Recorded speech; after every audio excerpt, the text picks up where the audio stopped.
And two of her Democratic congressional colleagues say they're being illegally blocked from visiting a mail distribution center in Kearney as concerns grow over the integrity and security of the mail-in ballot process. Representatives Bill Pascrell Jr. and Tom Malinowski are demanding answers from the United States Postmaster General after they say they were denied an emergency visit at a Hudson County postal center. Leah Mishkin reports. This is not working. This is not working at all. U.S. Representatives Bill Pascrell and Tom Malinowski walked right up to the USPS processing center in Kearney demanding answers on why the mail feels more like snail mail. There was a decision earlier this year by the Postmaster General to intentionally slow down the mail. They've promised to rescind or suspend a lot of those changes, which is great. But, August, September, we had better results.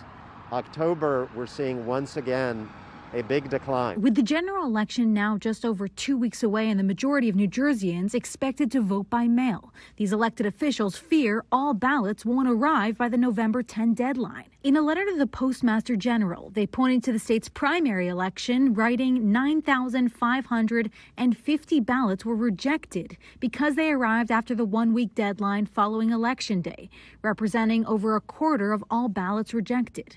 Further, USPS admitted to the New Jersey Division of Elections that it received over 6,500 ballots on or before the deadline of July 7, but postmarked them for July 8. They haven't filled a lot of positions, and they furloughed a lot of people. I think it's a result of the President of the United States wanting to suppress the vote. A spokesperson for the United States Postal Service says its number one priority between now and the November election is the secure, on-time delivery of the nation's election mail.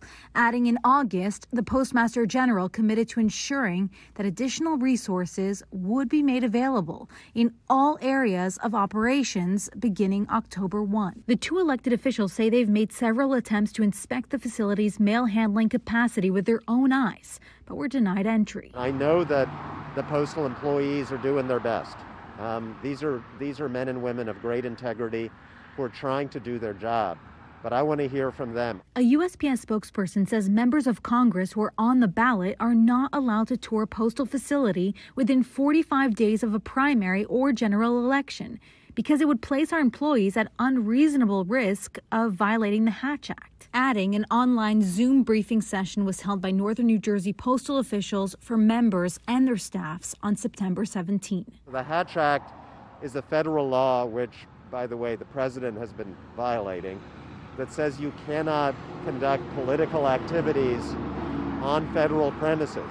The Office of Special Counsel, which is the office in the U.S. government that enforces the Hatch Act, has said that is absolutely not the case. This administration's record on where they've politicked, right in the White House, right on the lawn, is absurd. And I'm not going to be insulted by these people. They're lunatics. They're lunatics. They're going to drive this country and further divide this country. Malinowski and Pascrell say even though they didn't get in today, they won't stop trying.